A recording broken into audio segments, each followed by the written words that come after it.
Welcome to Good evening, everyone, and welcome to our tandem tasting. Thank you very much for joining us. We're joined by José María and Alicia Eyaralar from Bodega Tandem in Navarra. And before we start, I'm just going to go through some housekeeping rules, if you could bear with me. So the first thing to say is that our session is being recorded, but it's only the speakers that are being recorded. So you're welcome to leave your video on if you want, because we're not recording participants, just the speakers. To ensure that you can hear the speakers, all participants will be muted during the presentation. But if you have any questions at all, please put them into the chat function at the bottom of the middle of your screen, and we'll answer as many questions as humanly possible. And please send in questions because it makes it more fun for us, and it makes it more fun for everyone who's logged on to the session. There'll be a Q&A at the end for additional questions. So as they come up, we'll do a mop-up at the end for any additional questions. Choose speaker view to see José María, Alicia and myself, which is in top right-hand corner of your screen. That's the best view of the speakers. You may not want to use that, though I do understand. And then we will have a break after the second wine to allow you to replenish any water or any nibbles that you might need. But remember to eat and drink throughout the tasting for the best tasting experience, and hopefully you'll enjoy some of the food matches, and we might hear about some of those later on as we go through the tasting. And then tomorrow there'll be a link sent out to those of you who might want to watch the tasting again, or to anyone who couldn't make it this evening. We'll send a link out of the tasting tomorrow. So thank you for your attention. And we're about to kick off then. So José María, I know that you and Alicia have known each other for many, many years. Could you tell us when you met originally? Yes, of course. First of all, I would like to say that we have to say thank you. Thank you for tonight, for the tasting. Thank you for the incredible support. I look like Rafa Nadal in a sense. Thank you for the support, but it's true. Since we started together back in 2013, Bodega Tandem, I always say to you, Lynne, that this is like an open window, big, wide open window with a lot of fresh air coming into this company, this winery, and allowing us to be a little bit better in a sense. And ever since I've been coming to the tastings in the spring and winter, autumn tastings, I only receive support, love, care, affection, and it's incredible. And for Tandem, for Alicia and me, is really a privilege. And also important is that Ireland is, if not the second market for Tandem, and this is something really incredible. So thank you everyone for joining us. And coming back to the question, Alicia, well, briefly, Alicia, she's from another region, from Asturias, and she started winemaking in Barcelona, started working in Bierzo back in '89, so a number of years ago.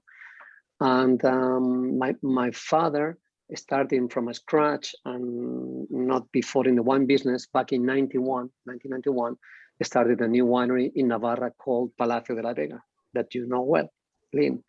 And my father and his partners were advised by a very good winemaker that, listen, there is a lady there in Bierzo. Bierzo at that time was not known in Spain at all, not respected. People didn't know about Mencía or anything. Today it's trendy, as you know. And they were told, there is this lady in Bierzo doing wines that are, doing good in the US, and they seem to be special. And my father, who was also a very excited person, as probably I am, because I'm his son, decided to drive close to Bierzo, meet Alicia, and he was good enough to convince Alicia to leave everything behind in Bierzo and come to Navarra to work for him as his partners at Palacio de la Vega back in '91. And Alicia came to Navarra and she never left. She's been since '91 living in Pamplona. And in '92, I was doing, after an MBA, my final interviews with Coca-Cola to become a marketing somewhere in the marketing department. And my father said to me, why don't you join us at Palacio de la Vega? Because we need somebody we are starting to market the red wines, and we need somebody who speaks English to export. And I said, why not? Come back home, live with my parents, and learn about the wine business. And that's how in '92 I met Alicia. And we were together for 5 years in Palacio. And the story goes on. So, you want to get deeper into it, or do we go on? No, let's go on. And thank you for what you said about working with O'Brien's. I mean, obviously, O'Brien's are a family business, so we are close connections with your family business, and our family wineries around the world are really important to us, but we're honoured to be selling your wines in Ireland. So thank you as well for placing your wines with us and allowing us to... Goosebumps. Goosebumps. So listen, Jose, before I ask Alicia about the philosophy of Tandem, you obviously both, Alicia went and worked for another winery after Palacio de la Vega, and you also pursued something else, but then you decided to come together and set up Tandem. Mm-hmm. And it's where on earth do you get the motivation and the bravery to set up a winery, a brand new winery from scratch? Is very an interesting thing for people to hear about that, I think. I think there are a number of factors. Probably the first factor is that my father was an entrepreneur, and I'm a little version of him, maybe.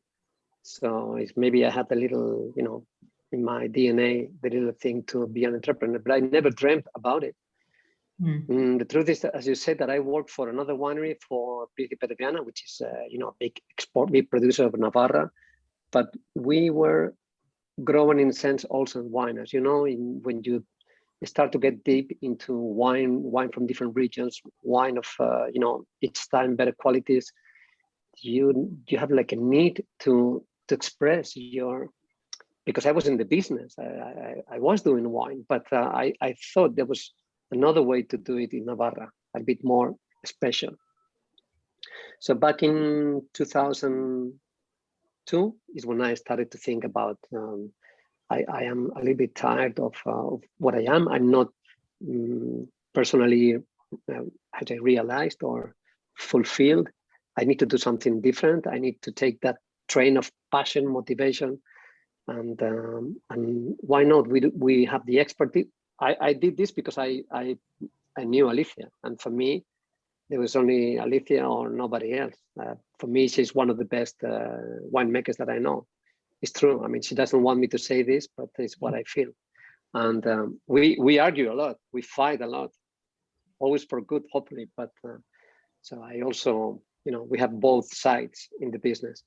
But back in 2002, everything seemed to be a little bit easier than it would be a bit later.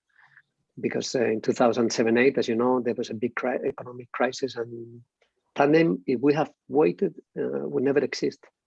So it was, I think, for good or for bad, we, like my father did back in '91 to convince Alicia to come to Navarra. It took me a couple of days to convince Alicia to do something our own. Because I think this is also a question of, we were talking about love before. If you love something and you respect it so much, that you need to try to do it to the 100%, to the utmost. There is no other way. And sometimes people would say to me and Alicia, why didn't you go a little bit farther south and you get into Rioja? You are, a Rioja winery. And we said, no way. We believe in Navarra and the potential of our grapes and our region and different features that we have in Navarra compared to Rioja. We prefer to be a mouse head rather than a lion's tail, in a sense. It's nothing easy, even if you're in Rioja. Of course, you have a bigger name, but there is also a lot of players. So this is still a work in progress, because we didn't have an easy life all these years. Because when we started, it was a boom. We had the best importers in many countries. We thought, Alicia and I, that we had made a mistake. The winery was too small. And then 2007 arrived, and it was the end of everything. So we lost a lot of markets, and we went through very difficult times from 2007-8 until 2013. That is the same year we started working with you. It's not by chance. So at the end, what was the key to survive all these years, on the difficult years of this economic crisis, is that we had all the power, all the passion to do things in the best possible manner. We are only 3 people working at Tandem. We started 3 people. We are the same 3 all these years later. We have Alicia, we have a cellar master, and myself. Today we're bottling, and it was the 3 of us: Jose and the cellar master, Alicia and me. So that was key, because we said, nobody's moving us from here. We're going to, this is our, goal, our command. We have to bring this forward. And of course, when I say that it's a privilege to work with you, it's not just words. We mean it, because when we get such a reception, when we get the market support, this feedback, then we can keep moving. This year, because of the excess of grapes and the lack of sales in the wineries, demand and offer, wineries were paying maybe half of the price for the grapes to the growers, and we could never do that, because we only think that they are the beginning of everything. If we do not have our 4 or 5 suppliers, we have nothing. We are nothing with them. So we have paid them as we paid the previous year, and we go on. It's just our, it's our mission to respect and to do well. So it's really a privilege to be here in Tandem. We name it Tandem because we are 2 people, as you know, but also because Tandem in Latin means finally, at last. 2 people working hard and finally getting to do something that we love. That's a little bit the meaning. Jose, it's incredible to think that there's 3 people working in the winery. So talking of love, we're going to start with Rose, okay? Of course. So if we start with the rosé wine, if everyone wants to pour themselves a glass. And Alicia, before we talk about Rose, do you think you could explain a bit about the philosophy of Tandem? It's a low intervention winery that you're working in a sustainable way in the vineyards and so on. I think this is an interesting thing to talk about. The decision to minimal intervention in Tandem was because in my first job in the Bierzo, I had many lucky, because I lived the wine in the vines, old vines, and in the winery. The winery was an old winery without nothing, without gold, with only concrete baths, no pubs. It's very basic. And when I arrived to Navarra, in Palacio de la Vega, the winery was a fantastic winery, but all modern baths, modern techniques. During the time when I was making the wines, I can see that the wine, if you have the better grapes, these grapes not needs intervention. The important is the vine, and the important is the transformation in the winery. José María, when I spoke about the tandem, and I spoke about the minimum intervention, the concrete baths, the no pumps, the pichas, the only grapes, only vine, only soil, and he told me, okay. And the construction of the tandem is underground or the process by gravity. And always when we tasting the wines or tasting during the process of fermentation, and after the fermentation, when we need to make the ensemblage or the coupage, always tasting together. When I make clarifications in my laboratory, the same wine, I'm tasting, always decide is not used and it's not necessary the intervention, it's not necessary the clarification, the wines. So basically, you're working sustainably in the vineyards to bring the best fruit to the winery. And if you do that, then as a winemaker, you're nurturing the wine rather than doing anything to the wine. And it's a gravity fed winery, so everything is very natural. There's no pumps, there's no everything is to keep the wine to be treated as gently as possible in the winery, but also that you use natural yeasts for fermentation. Everything is about the preservation of the fruit in the vineyard and so on. In the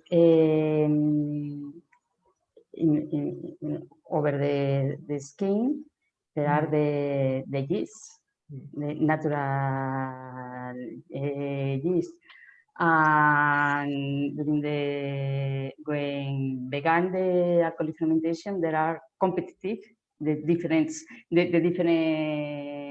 yeasts. If you want make the wine with yeast selection yeast, all the wines are planning, are same. Flat, no? the Are same. Similar, no? The same. In this case, no, because the competition every yeast give different notes in the wine. So Jose, let's move on then and taste the rose. You're the reason that rose was made in the first place, Jose Maria, because you offered me the opportunity to make my own wine with you and Alicia. And yeah, maybe it seems like when I talk to a lady and say we have to do something together, it works.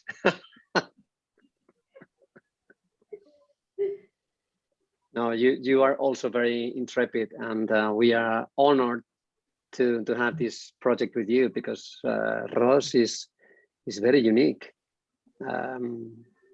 I mean, the success the wine has received in Ireland and the UK is fantastic, and this is all because of you, because people respect you. Of course, also you can say no, people respect Alicia, yeah, but it's very much a team effort, and I think that Alicia has really brought this project to life, because she's allowed me to do what I wanted to do, which was the natural fermentation with wild yeast. And I know that was very challenging when we started this project, but I think it's worked for the wine. And obviously this is the third vintage, so Rose is definitely well established now. And for people that don't know the story, obviously we've got the Celtic name, Celtic labeling, but Alicia is the person who is the the custodian in the winery who looks after the wine, who brings it to life. So, and it's quite hard to get good quality Garnacha, and Garnacha's in big demand really in Spain now, isn't it? It's quite trendy grape variety now.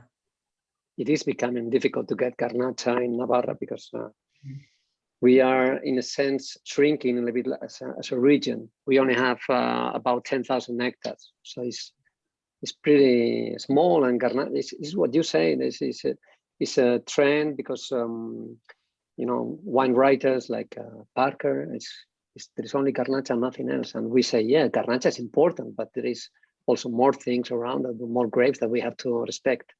But it's true that Garnacha is. The thing is that in Spain, in many areas, and particularly in Navarra, the government decided to allow growers to be more competitive. How? They, instead of having small plots, for instance, in front of the valley where we are, before, back in the 60s, it was plenty of little plots of Garnacha, sometimes 80, 100 years old. Well, depends on phylloxera, maybe 60 or 70 years at the time. But the government decided to, you know, by law, we are going to take everything. I mean, we put everything down. They even take trees and whatever, separating one plot from the other, which is for me a mistake because you put nature away. And then if you had 5 different plots of, let's say, 1/5 of an hectare, you get one thing of, let's say, 4 hectares. So it will be much more efficient for your machinery. But the thing is that most of the Garnacha was uprooted in the Yarri Valley, where we are. So it's really difficult. But we keep searching. This is a work in progress. And talking about when we decided about Ros, yes, it had to be with you know, autochthonous varieties as Garnacha is. But one thing that we have discussed and we are working on for the future is to try to get the minimum possible color, which is, well, you see the wine on the glass and it looks good. You see the glass on the bottle, it's a bit darker. But in Navarra, it's more difficult than in any other region, even Rioja, because in Navarra, we cannot use white grapes to produce rosé. Whereas in Rioja, and in most of the regions, they could add Viura or any other Garnacha Blanca, any other variety to lighten the color. At the same time, we in Navarra, we cannot use, the only way to produce rosé in Navarra is through maceration of the skins, short maceration, and then racking into another tank to ferment separately. So there is you cannot use the press to get, you know, very light pressing and get very light colors. So it's more challenging to produce a pale color in Navarra. So I know Matthew's asked about the color changing over the 3 vintages, and I think, I mean, Alicia, I'm sure would agree, but the color has changed in every vintage basically, hasn't it? And I think that we have to try to, and I know Matthew likes darker rosés. He's on a campaign for rosé. So he loves the fact that the wine, the wine is this color. So, I mean, the vintage variation on the color, I think, is very reflective of how Alicia is making the wines, which is to reflect every year. We're trying to reflect the vineyard, we're trying to reflect the grape, we're trying to reflect the vintage conditions. So the color has changed, hasn't it? Colors have changed. Yeah, Alicia, do you want to add something here? The color changing from one year to another? Like, for instance, when we have a drought, sequía. Yes, it's this color, the low color, is difficult because every year is impossible the same color, because depend the maturation the grapes, depend the harvest, no. When you rack the most and you separate the most to the grapes, this process is this decision is very complicated, and I need to take the decision very fast because the racket, the contact, for example, this year, the contact with the skin was 2 hours. Yeah, Sure. 2 hours, but I opened the tank, but the time running very, very fast, and the color grow.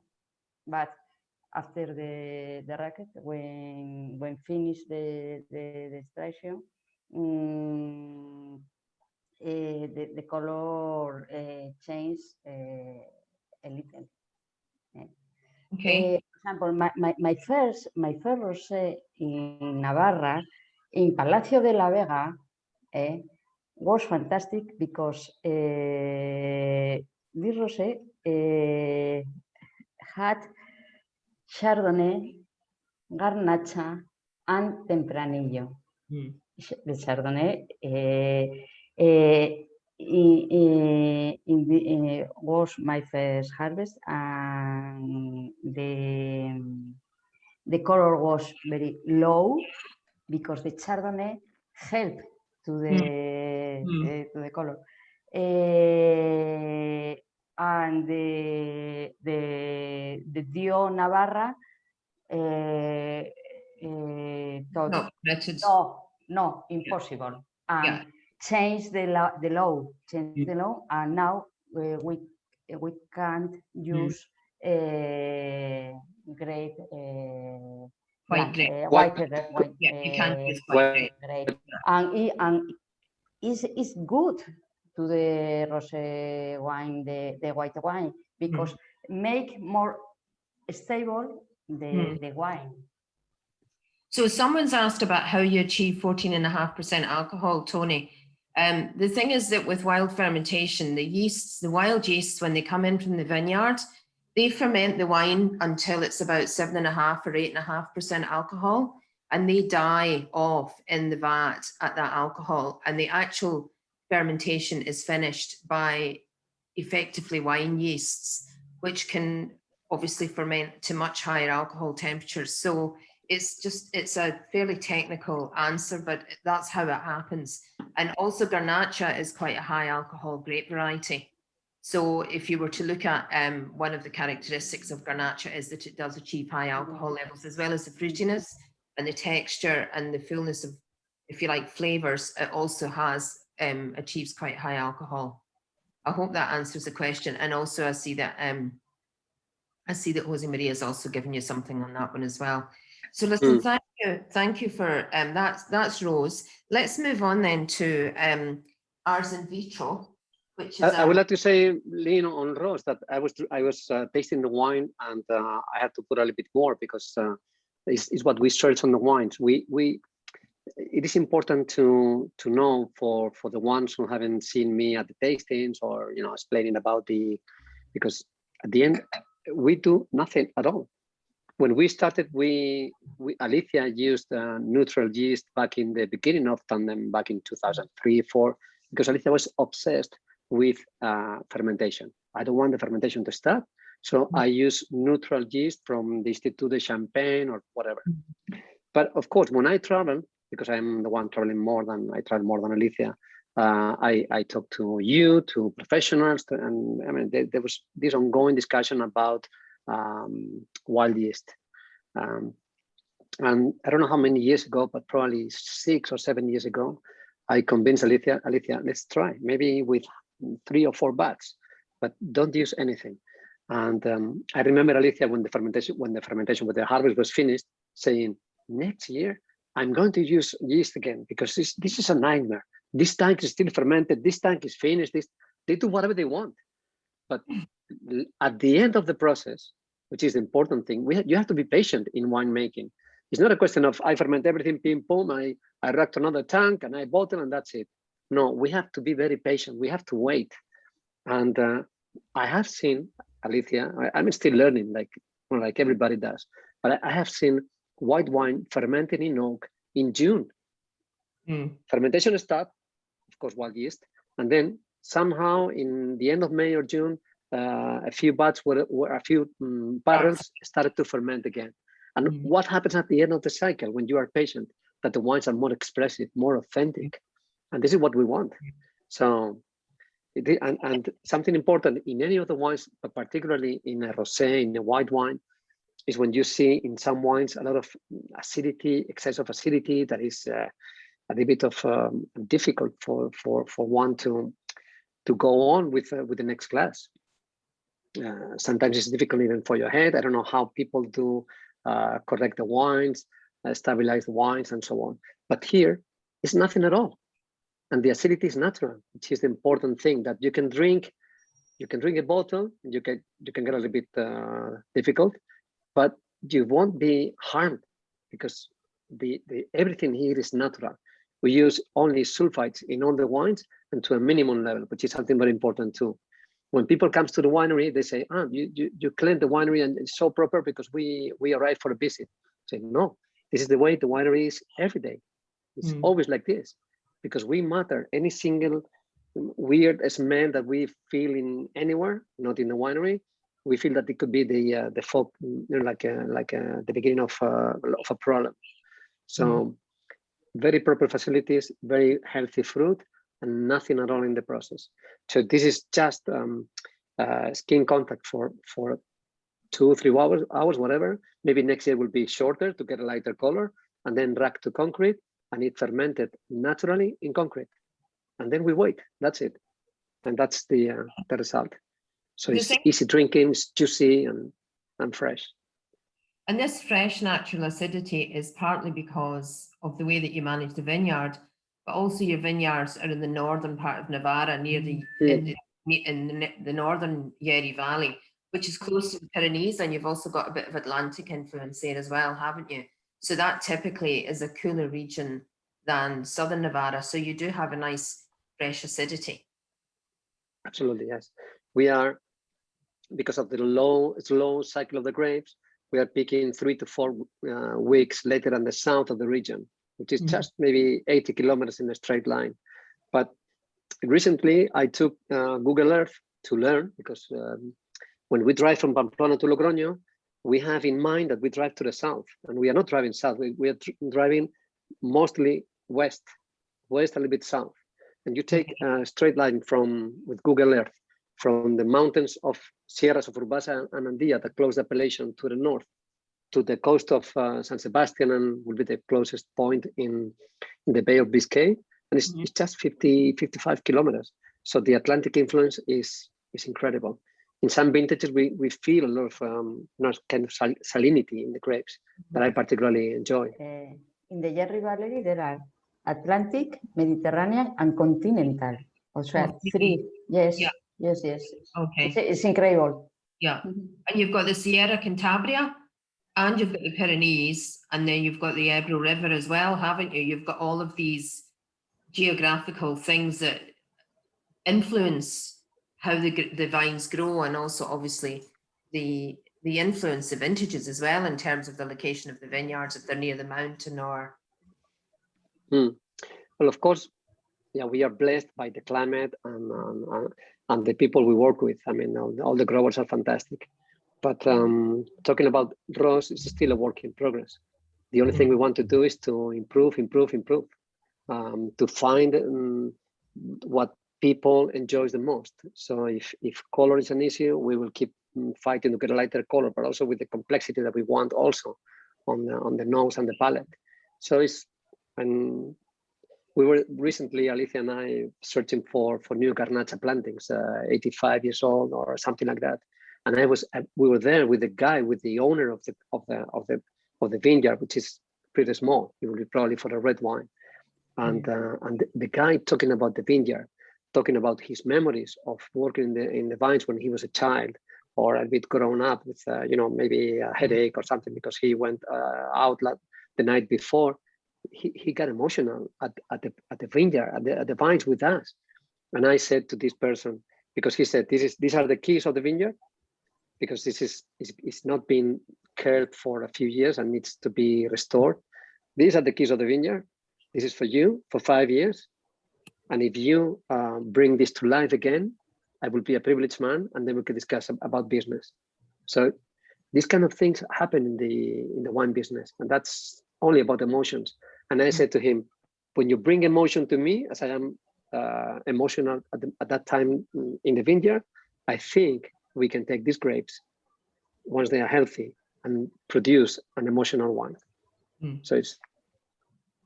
So you have to honor his emotion when you make his 85-year-old vine Garnacha. So It is absolutely. Alicia, Yes. Ars in Vitro. Why don't you talk to us about Ars in Vitro now? Ars in vitro is Tempranillo and Merlot. The Tempranillo is for me it's a nice grape only if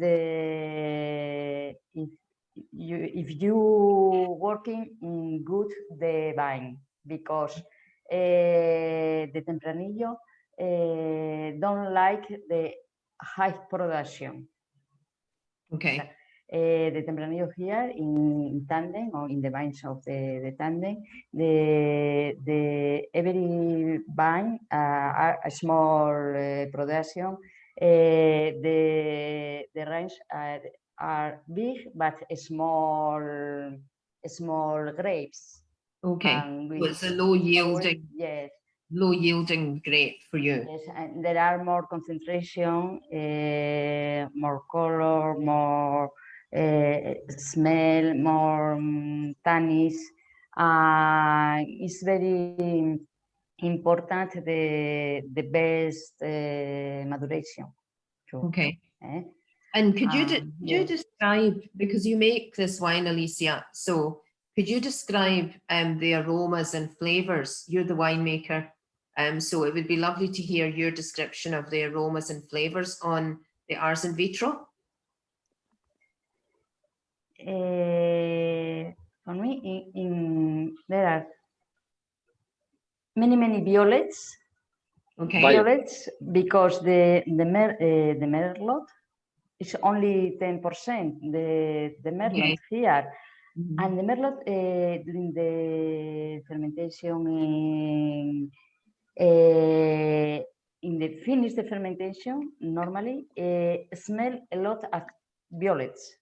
Okay. And in the case of the Tempranillo is more fruit, more cherries, more red fruits, no?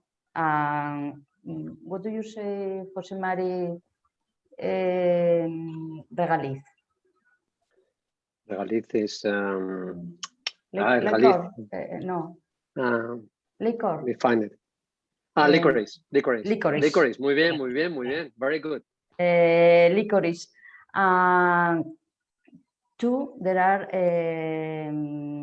mountain low. ¿Cómo se dice monte bajo, José María? Scrubland. Like we say low mountain in Spain, like grass and bushes. Scrubland. In France, it would be garrigue. It's like low indigenous herbs and bushes and things like that of the area. Yeah. Okay. So basically, you find that the Merlot has this floral violet character, as well as wild thyme and things like that. And then the fruit flavors are coming from the Tempranillo. Tomillo, yeah. I think is what she wants to express. I think that Ars in Vitro, which in Latin means art in glass, we like Latin. It's a wine that, in a sense, being the entry level of Tandem, we wanted to do something different, something that we will be. Well, I don't know. I cannot say unique, but in fact, I haven't seen any other wine like this in the market in all these years. We are not releasing a wine that is young, a wine that is you can drink just in the year that you release it. It's a wine that we keep it in concrete for a couple of years. So it's something completely different. But something that we are so proud of is that concrete vats built underground are perfect to store wine in absolute natural conditions. Temperature is fantastic all year long. and the wines do not suffer an evolution. They keep the freshness. So you can drink wine from the tank that is been in concrete for 5 years, and the wine is still super fresh. And this is a gift for the winemaker. So we are not offering just a young wine, No. full of freshness and maybe gone quick. So it's more complex. It's more complex. So the Ars in vitro and the Ars Nova, really, you release it when it's ready to be drunk to some extent, yes? Yes. Okay. Yeah. And someone has asked about how you decide which wine goes under screw cap. Yeah, but writing an answer, but it's hard to write everything in such a short time. But we did not start with screw cap. We started only with natural cork, but we were convinced by professionals. I mean, our partners were importers, mostly the UK, as you know, and for a winemaker, when you do all the effort in the vineyard, in the winery, everything is perfect until you get into the bottling line, and then you put a cork. And corks are tricky because regardless of the money you spend in the cork, there will be always a percentage of corks that will not work properly.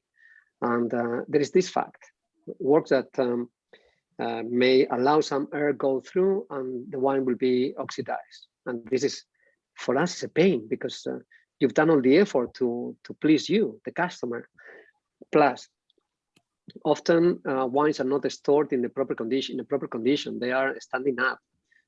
They are under heat or the light, or so screw cap brings you a stability that is so important for us.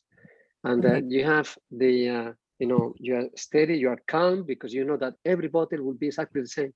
I remember going into wine fairs and being with friends from all the wineries, fellow wineries. Come, taste. Do you feel cork in this wine? No cork wines here. So a screw cap is amazing for transportation of the wine, for the storage, for the stability, for at the end is pleasure, because we want the wine to be pleasant. And yeah, I know that particularly in certain markets like in Spain, opening a bottle with a cork with a screw is something very all the paraphernalia. It's beautiful, and we respect that. And we also use cork for Ars Nova in the domestic market is in cork. But if we can, in a sense, be more safe, in a sense, screw cap is fantastic. Plus, we have tasted the next wine, Ars Nova. We have tasted the wine at a certain time, the same bottle in the same day, cork and screw cap, and always the wine on the screw cap is fresher. Okay. I think it's normal because there is no, we are using a screw cap that is completely sealed. There is no oxidation through the cap. Yeah. No oxygen getting into the bottle. Yeah, and the freshness is luscious. Okay, thank you for that, Jose. So listen, what we're going to do, we'll just take a 2-minute break and let everyone top up water or nibbles or whatever they're doing. And we'll be back at, just in a couple of minutes, really. And I'm looking forward to hearing, because the food matches for this evening's wines were suggested by yourselves. I mean, I did the rose, but you guys did the food matches on the other wines. So I'm interested to hear if anyone's gone with any of those food matches, whether you think that those food matches have worked with the wines or not. So we'll be back in a couple of minutes, everyone. Just let you top up water and glasses, if that's okay. So if anyone has any thoughts on any of the food matching that Jose and Alicia suggested for the wines, we'd be interested to hear those. But now we're going to talk about Ars Nova, which we're moving on now to the Ars.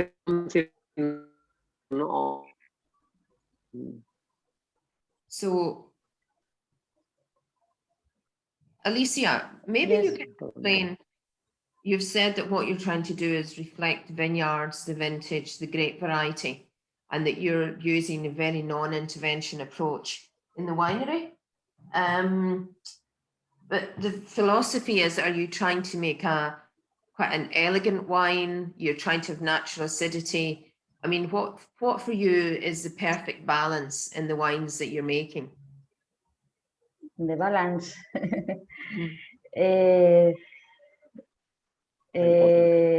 In this case, in Ars Nova, Ars Nova, yeah, it's interesting to hear. yes, the principal balance is that the oak barrels never are over the wine. The principal arms to the first arms to the wine. No only vanillas, only spices. No, we need the balance to the fruit, the flowers, the soil, and the spices together in harmony. So you're not harmony in the nose and harmony in the mouth. Okay. Mouth. Mouth. So you're not looking. We know what you meant, Jose. So you're not looking to have the overpowering influence of the oak. The oak is almost like a salt and pepper for the wine. It's to enhance the flavors, not overpower the flavors. Is that the kind of what you're trying to achieve with the oak? Yes. Okay. We do not like oak to be prominent, to be too much. Yes. We want oak to be in the background. So that's why, since I know Alicia back in '92, she uses instead of 225-liter barrels, she uses 300-liter barrels, like Burgundy style, which is even in Rioja is not. I mean, it is permitted, but you will not account. The wine will not account as Crianza or Reserva. So people do not use 300 liters. In Navarra, you can use 225 or 300. So it's since the very beginning, I have always worked with 300 because Alicia is very mad about this. And I think she's really good on this, on the right use of oak, because we don't want the oak to be the main thing on the wine, but to be in the background, to accompany the wine, to make it more complex. But we say on this that we don't want makeup wines. Sometimes you drink a wine that is, you taste, you put the nose on the wine and it's, wow, this oak is amazing.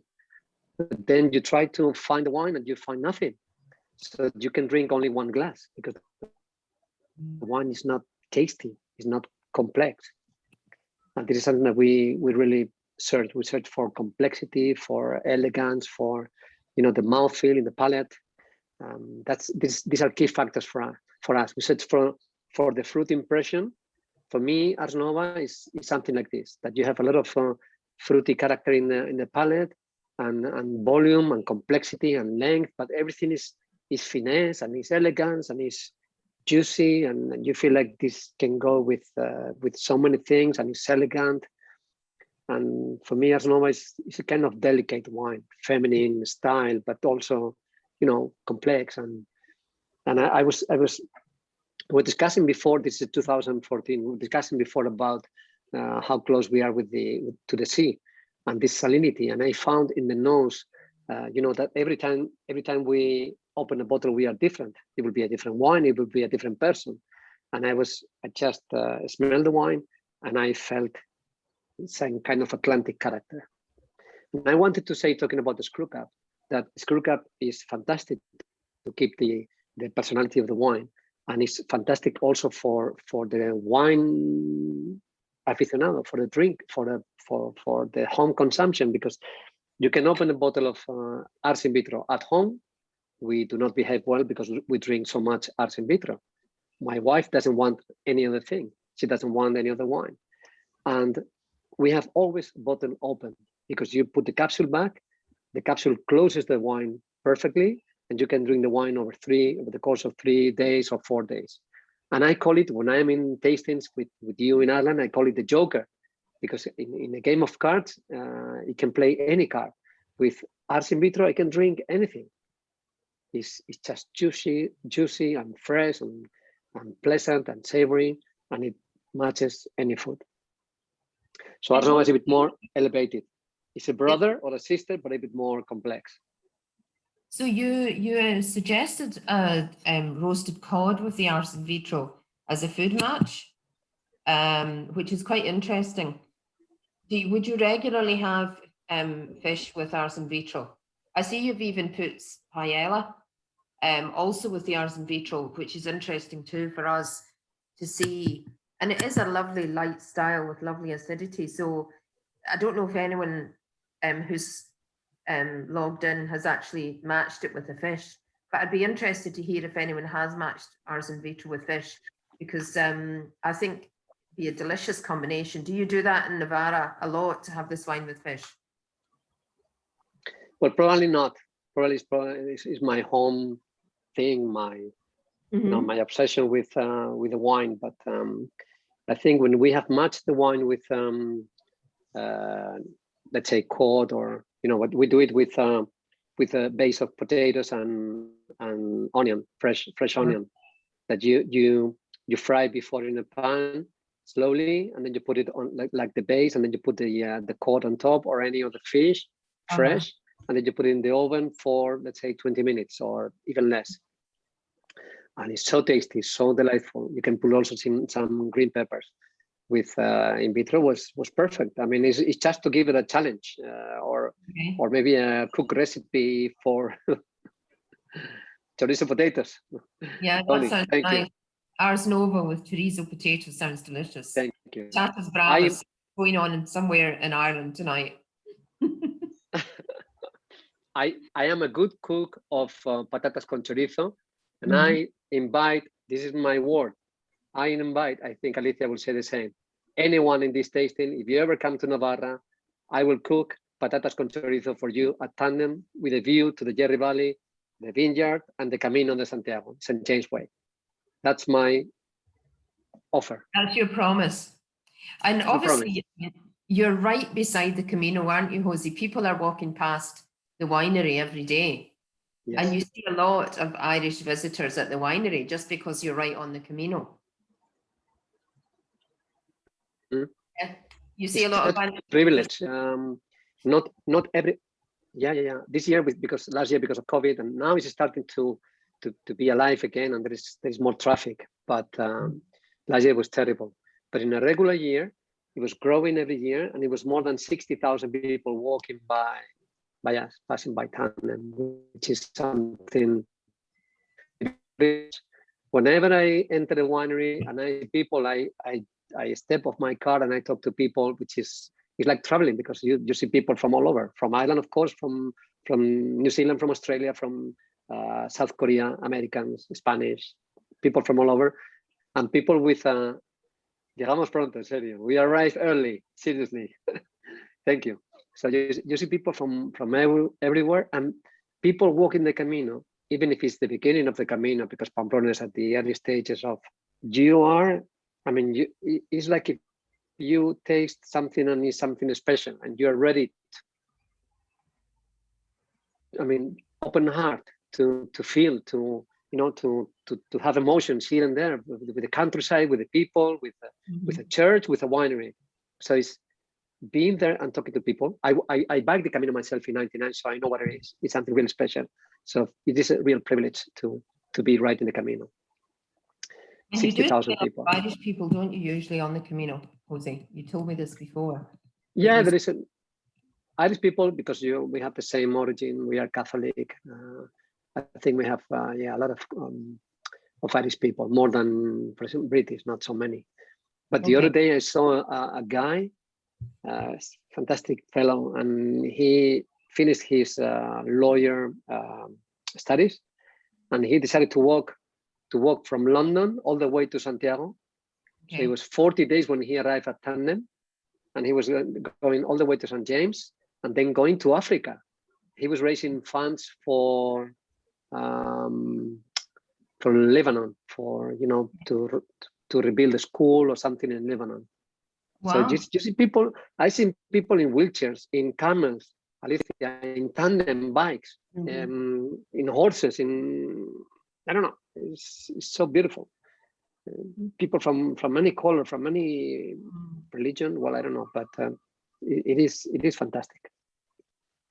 In a sense, it's a responsibility because we have to think that the Camino was passing by close to this place or right by this place for, since medieval times.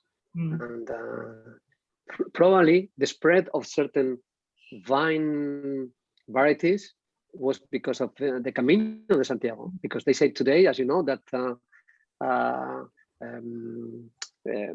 Mencía is related to Cabernet Franc, or Alvarinho is related to, what is this grape? To the grape in Alsace. The Riesling. To Riesling. They say the Alvarinho is related to Riesling and has some this kind of full petrol character, and sometimes you find similarities. So who was making wine, brewing beer, and then transmitting music, and it was monks. And that's what the Camino had. I mean, it was full of monasteries, and so it is a responsibility being in the Camino, and we have to do well to people. So on Ars Nova then, Alicia, you've added another grape variety here. So you have the Tempranillo and the Merlot, but you have the Cabernet Sauvignon in this wine as well. And you mentioned that you go for the large oak format because obviously the larger oak gives less oak influence on the wine, because the bigger the cask, the less wine that's in contact with the oak. So the oak influence is more subtle. But can you tell us about the Cabernet Sauvignon, what that brings to the wine, Alicia, that's different to the Tempranillo and the Merlot? Obviously, Cabernet is a Bordeaux grape variety, and so is Merlot actually. But it's interesting to hear because it's a different style again of what it brings to the Ars Nova.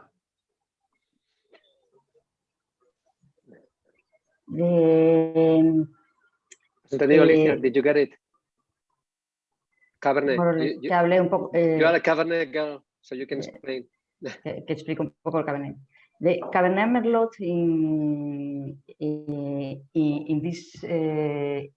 the Jerry Valley is very different to the south of Navarra, because these grapes are very vegetables. Entonces, you need tasting vegetal. Like green. Green. Yes. I need tasting when they began to the maduration, the Cabernet and the Merlot. And when I go to the vines, I need to take the grapes by the analytic, but the more important is not the analytic, is the tasting the grape. Okay. Because the grape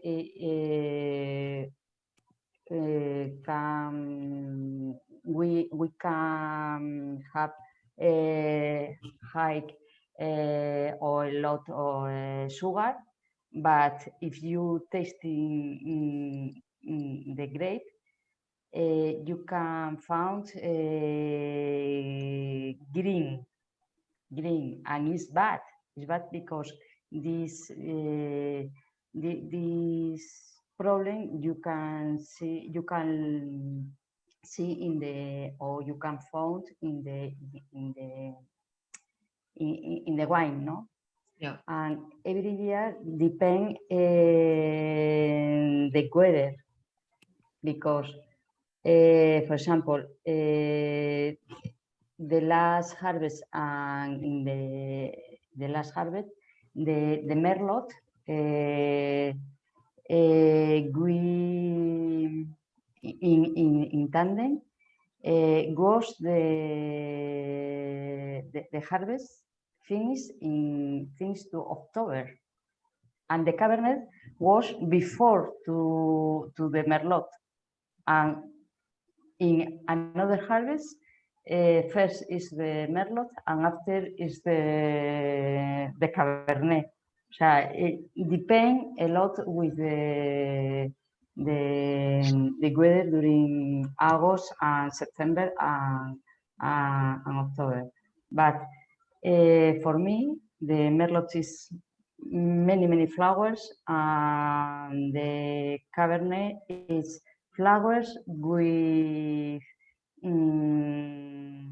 cassis or this type of the fruits.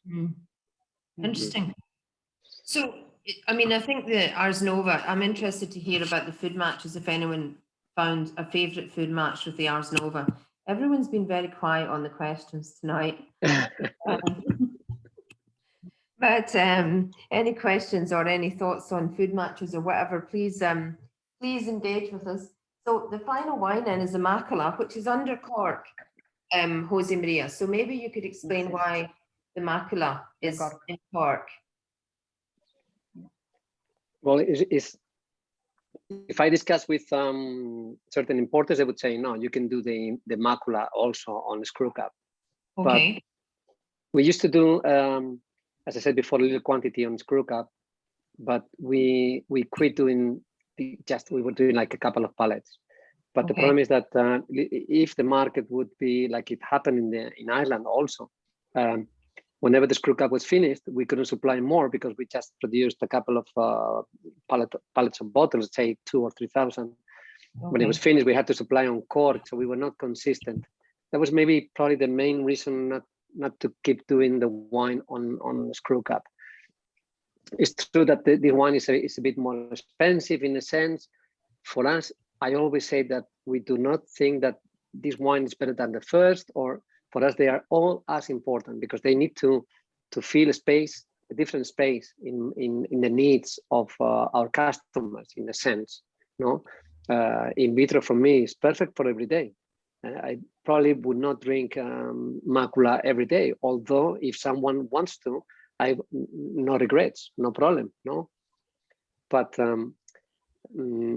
it's also in the mind of people, particularly in certain markets. If you pay a certain price for a wine, it has to be on cork. So we try because also on Macula, the quantity we produce is smaller. We produce in between 20 something or 30,000 bottles. So it's a bit smaller. And well, that's the thing. There is no reason there's no other reason. It's just to be consistent. Okay. I didn't mention that Ars Nova. Sorry, Alicia, go ahead. No, okay. For me, Macula invite to think, invite to reflexión, invite when you need to descansar, ¿cómo se dice? Rest. Relax. Is more complexity in the nose. It's very different to Ars Nova. For me, it smells to the old church.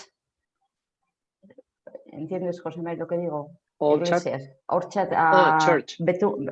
Like a church, like cedar, like smoke.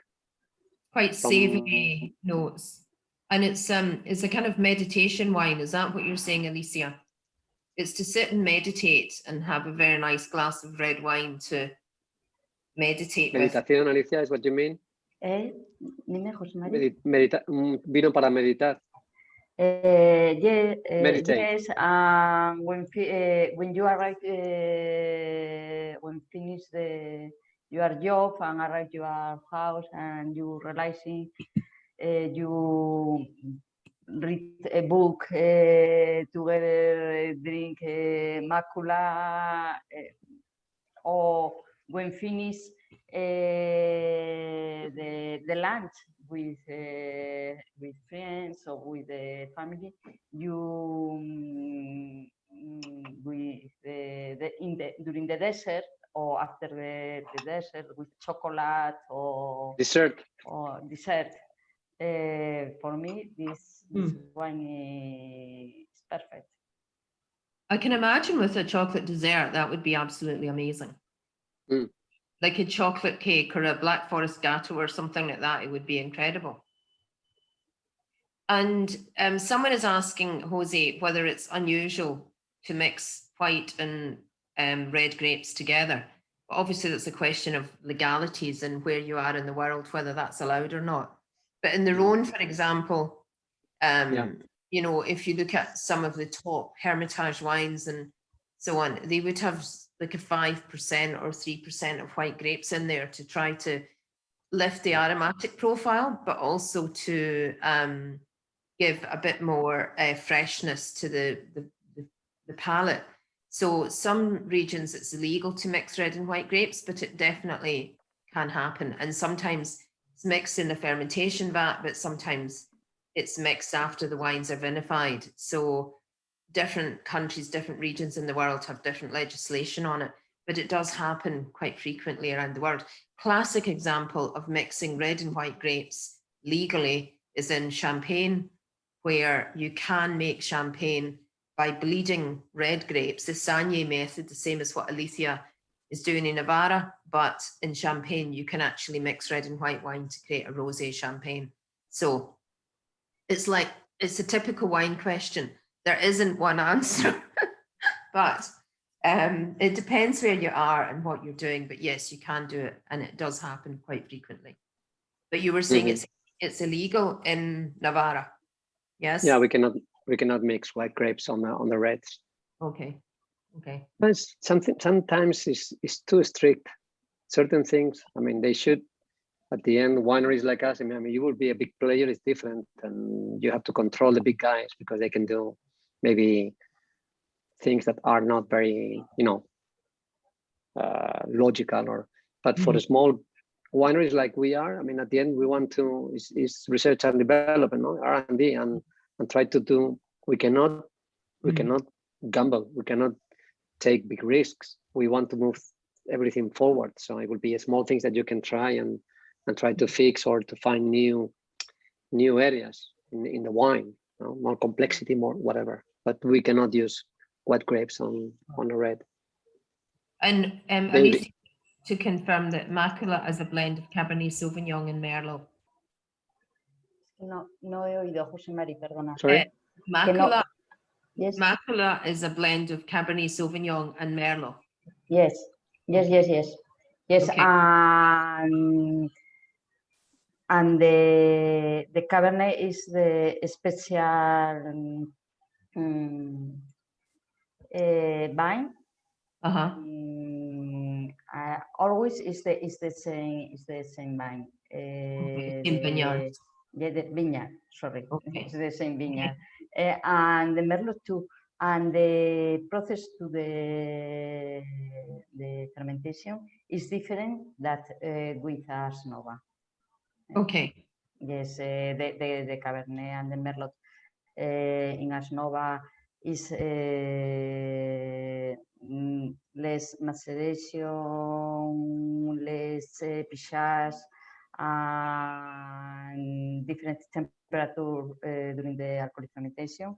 And in Macula, I looking for more extraction, more time the contact when finish the alcoholic fermentation. Normally the finish the wine during 25-27 days in contact the wine with the grapes. And it's very different because it's very important make the different wines. As in vitro is different to Ars Nova, different to Macula, but all the wines are ¿cómo se dice? Brothers, no? Related. Is the same family. In Tandem, for me,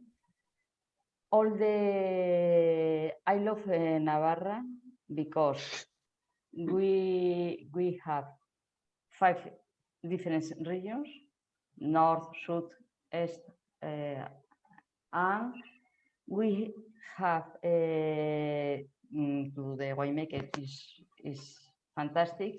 There are different grapes. All the grapes are good. Not only is good one grape, Garnacha now all Garnacha, now all Tempranillo, now all Cabernet. No, I think that all the more important is the grape, is the soil, because there are Tempranillos fantastic and there are Tempranillos horrible. The same with the other grapes, no? For example, if you put Cabernet in the north of Navarra, it's impossible make the good Cabernet, because it's impossible the maduration. But in the south, all the grapes have things. So it's too cold in the northern part of the Yeri to ripen the Cabernet. Let me see. I'm sorry. It's too cold to for the Cabernet to ripen. Yes. We've got a I don't know map. if you can see a little bit the map. Mm. You see, that's Navarra. So from Pamplona to the north, there is no appellation of origin. It's from Pamplona to the south. Okay. And if you see, I don't know if you can see it properly, but so in here it will be, Rioja will be here. And there is, and I'm sitting the other way, there is the Atlantic coast. Okay. So, but in Navarra is not positioned like this, it's positioned differently. It's something like this, right? Yeah. So if you see how Spain is not just horizontal to the globe, is in this position. So that's why we are in a different, how you say, microclimate. We're in the same parallel, as for instance, as in Italy, Tuscany, or so. I think it's 42, Alicia, or so. But it's important that we are closer to the ocean, because we are in that position where you put us on the globe. And we are in the green area in Tierra Estella, and this is the closest part to the Atlantic. And this is just, as I said, 50 kilometers to the south, but completely different climate. You see the countryside, and it's completely different. It's drier. They need to irrigate. We have no irrigation. So minimal intervention in our place is much easier. We are lucky because there are plenty of rain and snow. We don't need to irrigate. There are no irrigation pipes. So Chalicia's in the south is more Mediterranean. Yes, yeah, definitely. So someone is asking, I know that you do, about a white wine, Jose. You make a white wine? Yeah. We have you can find it at, I wrote at O'Brien, we just produced, depends on the year, maybe we have, well, this is a petit committee, I say, just in between us.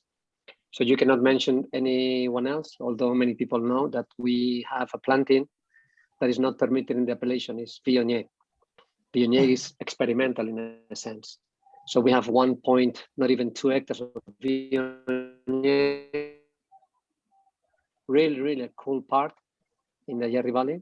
This belongs to a grower partner, and we do a blend of this Viognier with Viura, fermented in French oak, also 300-liter barrels, on purpose, not new, because we want the oak to be in the background, and it's a beautiful white wine, and completely different to anything that you can find in Navarra. Fresh, elegant, it's something really special. And the name of the wine is Inmacula. Macula in Latin means stain or sin. Inmacula is the opposite, no blemish, no stain. That's the idea behind the names. So macula for me is more masculine, more robust. Of course, it's more massive. But I think the 2014 is a very I don't know if this is the vintage that our friends are tasting today too, but I think it is. And I think it's super friendly in a sense. I mean, tannins are there, but they're very, very soft and very gentle. I think still a wine that is has weight, and it's powerful, but it's also very gentle. It's what I think. I'm more maybe a Tempranillo guy, but I also like to touch this kind of registers, no, in a sense, this different thing. But for me, Immaculate needs something stronger on the table, maybe something roasted, not cold, maybe game, or I don't know, cycling pig or things like that. Something very savoury and delicious.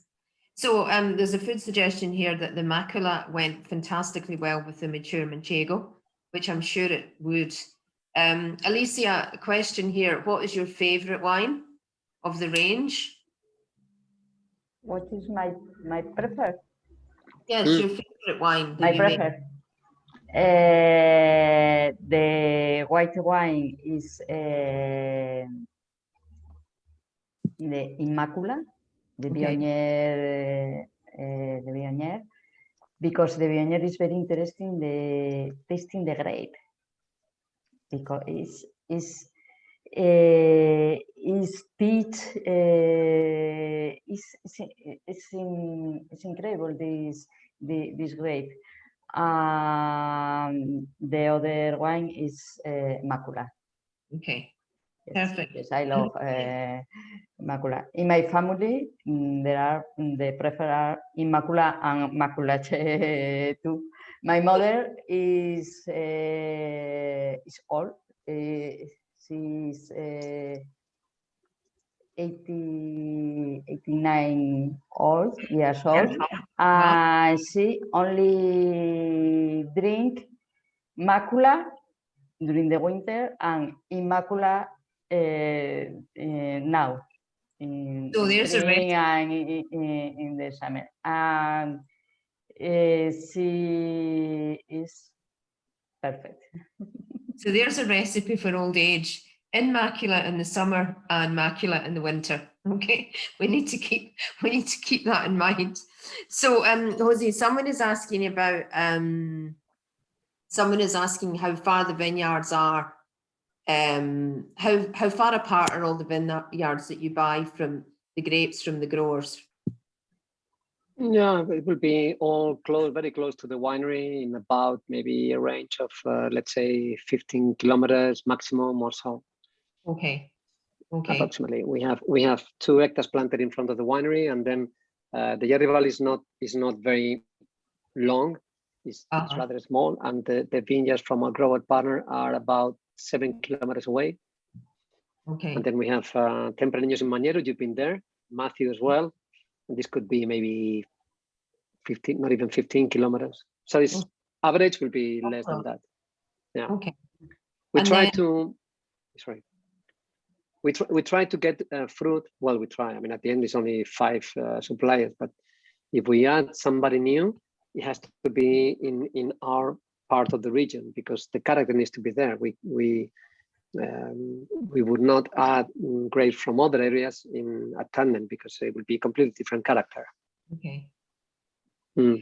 Matthew's asking, do you have any more exciting projects that will bring new wines to the market? The old vine Garnacha sounds great, but that will take some years. But in fact, the old vine Garnacha has already been and gone and sold already, isn't it?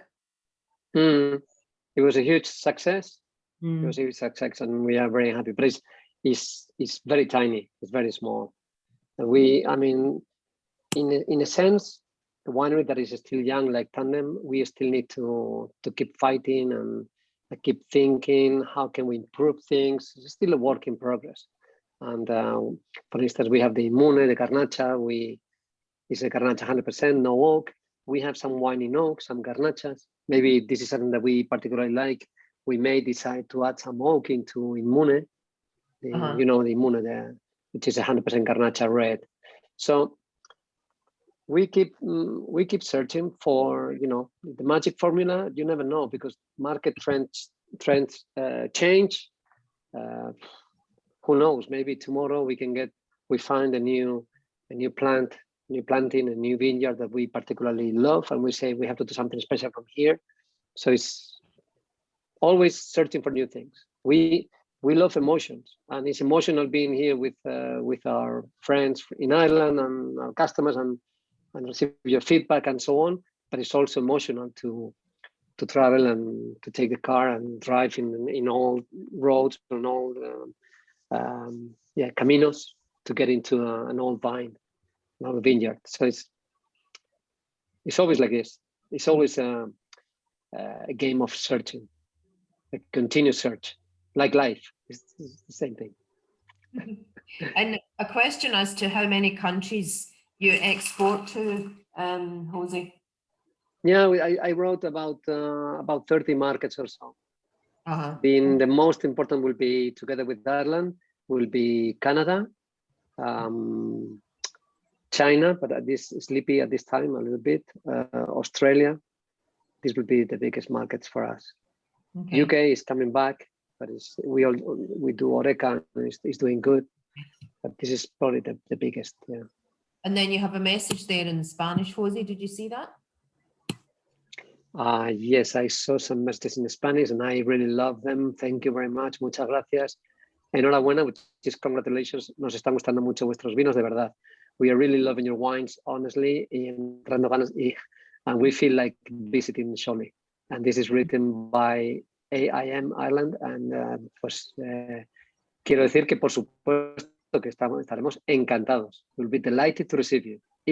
I made a promise and I want to fulfill or to deliver my promise anytime and as frequent as you want. And then we had Linda was saying that their daughter got married in 2016 and they had Macula as the red wine at the wedding, and it was fantastic and everybody loved it. So that's nice. Someone's asking about Cava. I've actually recommended Canals de Nadal Cava, which is a boutique Cava. It's a family-owned company. They're quite small, and funnily enough, it's available in O'Brien's, but it's absolutely delicious wine. So I think really just maybe it would be interesting before we finish, if there's any more questions, please send them along. But it would be interesting to hear, Alicia, how the vintage is going this year so far. Obviously, you've had flowering. How is the vintage looking in the 2021 so far? ¿Has entendido, Alicia? Sorry. Que se puedes contar un poco cómo van de momento las viñas. Ahora la vendimia. Bueno, this year, cross my fingers, because the sanitary is fantastic. So the wines, the conditions are really good. Very healthy. Very healthy, but cross my fingers because yesterday at the night was raining all the night. 46 liters of rain last night. It's fantastic because it's necessary the water, but the balance is water, humidity, and calor, ¿cómo se dice? Heat. And the fungus. Be careful. But now the wines are very nice. I think so that this the last week began the flowers. Here in Tandem, in the southern Navarra, finish the floración. Flowering is finished. Yeah. A few kilometers away, things are much more forward. Yes. Good. Okay. Now, in this moment, I am very happy. You're happy. Cross the fingers. So far. Okay, well, look, that's good. And it's nice to get the rain at night time, because then at least it's got a chance to go into the vines, and they can absorb the water at night time, which is good. Yes, yeah. And Jose, it's scary. Sorry, Lynne, because in Spain, I don't know if you see some videos. I'm going to send you some. of hailstorms that so scary rain like 100 and something liters in 1 hour in certain parts of Rioja. 2,000 hectares have been affected by hail in Ribera del Duero. So it's really challenging times. This year is being difficult. Okay. Navarra, so far we are. Where was the hailstorms? Sorry? Where were the hailstorms? In Ribera? In Ribera del Duero, Okay. in Burgos, Roa, Roa de Duero. Peñafiel, yes. In the Rioja Alavesa, yesterday. Here in Navarra, a little. The last week, Okay. a little, but no in our vines. A dangerous time of year Yes. to have hailstorms in the vineyard. Yeah, The we have storms are decided Lynne, very dangerous. we have decided to go all. I mean, we are not certified, but everything goes organic at the moment at Tandem. And so it's all about, you know, in a sense, looking at the sky and say, listen, please, God, send me good vibration and lack of problems. But we are doing everything eco, and we are really pleased. Who knows if one day we can eventually get certified? But at the end, for us, is not the goal, but the way. I mean, we want to, if we can improve things, if we feel the wines are better and more expressive and so on, we will go on. But of course, we want healthy fruit in the winery. That's the most important thing. Yeah. And then it's a question of doing nothing at the winery. It's just 3 people, commitment, no pumps, pijas, concrete tanks, no processes, no additions. That's the thing. Well, Jose, I think it's the first time that we've actually had a tasting where the winery told us that they're doing nothing at the winery. And to be honest, with 3 people, you must actually genuinely be doing very, very, very low intervention, because it's the lowest number of people I've ever heard employed at a winery. Listen, I've had a really good time chatting to you. I think that everyone that's logged in has had a really lovely time. We've had lots of lovely messages about the wines. And I think it's a real pleasure for me to basically taste through a range of wines where the wines are so completely different, personality on each wine, but also having the, having the thread and the philosophy and Alicia style through all of the wines, which is a very pure and honest expression of the vineyards and the grapes of your part of Navarra. So thank you very, very much, Jose and Alicia. Thank you everyone for joining us. I hope that you enjoyed the tasting as much as I enjoyed chatting with Alicia and Jose. And just to mention that our next event is a Delheim tasting. The tickets are going on sale tomorrow, and the tasting is on the 15th of July. And that evening I'll be joined by the Delheim's winemaker from Stellenbosch and the owner, Victor Sperling, who is a viticulturist. And the tickets are on sale tomorrow. Thank you everyone for joining us this evening. Thank you, Alicia and Jose, very, very much. Keep hoping that the vintage goes well and that we get the chance to see you soon in Dublin in the future.